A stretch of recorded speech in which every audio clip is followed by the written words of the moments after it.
चाहे कितनी भी गहरी यारी हो, पर इन 7 लोगों को अपने घर में कभी बुलाकर मत लाना।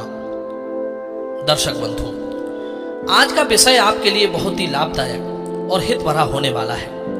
इस वीडियो में बताई जाने वाली बातों को हम सबको जानना बेहद ही जरूरी है। अक्सर हम लोग नासमझी में अज्ञानतावश कुछ ऐसा कर लेते हैं जिसकी वजह से हम लोग बहुत बड़ी मुसीबत में फंस जाते हैं। फिर बाद में सोचते हैं शायद ऐसा ना करते तो इस जिल्लत में ना पड़ते। क्यों ना हम विपत्ति में पड़ने से पहले ही कुछ सावधानी बरत ले जो कि हमें मुसीबत का सामना ही ना करना पड़े। विद्वान लोग कहते हैं विपत्ति को पहले से देखकर संयम बरतने वाले को जीवन में कभी रोने का, सर पीटने का, छाती मलने का अवसर नहीं आता। संयमी व्यक्ति आने वाली परेशानियों से स्वयं को बचा लेता है। इसलिए संयमी को सबसे बड़ा विजेता कहा गया है। मित्रों, अंधा वो नहीं होता जो खुद को देखता है, अंधा वो होता है जो दूसरों को देखता है। मनुष्य को कोई काम करने से पहले स्वयं के बारे में देख लेना चाहिए कि वो इसमें फायदे में रहेगा या नुकसान में। स्वयं को सर्वप्रथम जो कसौटी पर रखकर परखता है वो व्यक्ति समस्त पाप दोषों से अपने आप को बचा लेता है। उस पर आने वाले संकट वापस लौट जाते हैं। जो खुद को देखकर नहीं चलता वो अपने आप को गुनाहों की भट्टी में झोंक देता है और निर्दोष होकर भी मारा जाता है। दोस्तों, इस संबंध में मैं आपको एक कहानी से रूबरू कराता हूं। पंचतंत्र की ये कहानी आपको बहुत कुछ बताने वाली है। श्री विष्णु शर्मा जी कहते हैं किसी कुएं में अपने बड़े से परिवार के साथ एक मेंढक रहता था। परिवार बड़ा और अशिक्षित था, इसलिए उसके घर में हर समय कलह पड़ी रहती थी। मेंढक अपने परिवार और रिश्तेदारों के साथ काफी दिनों से उसी कुएं में रह रहा था। परिवार में अधिक सदस्य होने के चलते उनमें किसी न किसी बात पर झगड़ा होता रहता था। मेंढक के दामाद उसे बहुत तंग करते थे। एक दिन उन्होंने मिलकर मेंढक को बहुत पीटा। मेंढक ने भी तंग आकर अपने दामादों को सबक सिखाने का मन बना लिया था। एक दिन वो रहट की घड़ी पर चढ़कर बाहर निकल गया और उनसे बदला लेने की सोचने लगा। तभी उसकी नजर एक बिल में घुसते हुए सर्प के ऊपर पड़ती है।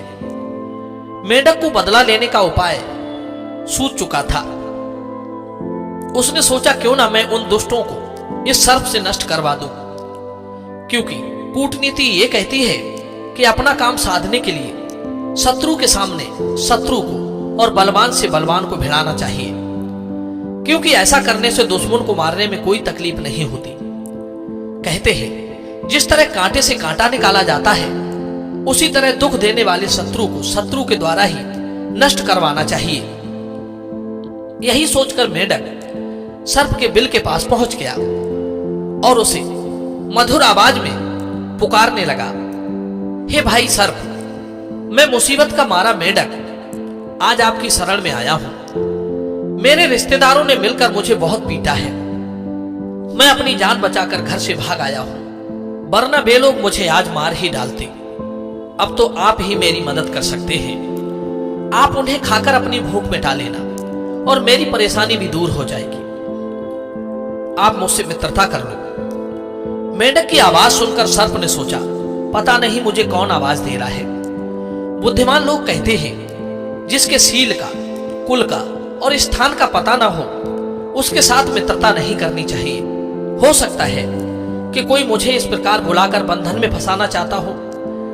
सर्प ने पूछा, अरे भाई तुम कौन हो, कृपया अपना पूरा परिचय दीजिए। मेंढक कहने लगा, मित्र, मैं एक मुसीबत का मारा गंगदत्त नाम का मेंढक हूं और आपसे दोस्ती करने के लिए आया हूं। सांप कहने लगा, अरे भाई ये तुम क्या कह रहे हो, भला आग और तिनकों की कभी दोस्ती होती है? जिसका जिससे वध होता हो वो किसी भी रूप में उसके पास नहीं जाता। फिर तू इस मित्रता के बारे में कैसे सोच सकता है? मेंढक बोला, क्या करूं भाई, वैसे तो तू मेरा स्वभाव से शत्रु है, परंतु मैं अपने परिवार वालों से इतना परेशान हूं कि वे मुझे शत्रु से भी बढ़कर शत्रु लगते हैं। वो एक कहावत है कि जब सर्वनाश उपस्थित हो जाए और प्राण बचना मुश्किल हो जाए तब दुश्मन को प्रणाम करके भोजन खत्म हो गया है। मेंढक भी यहां से धोखा देकर चला गया है।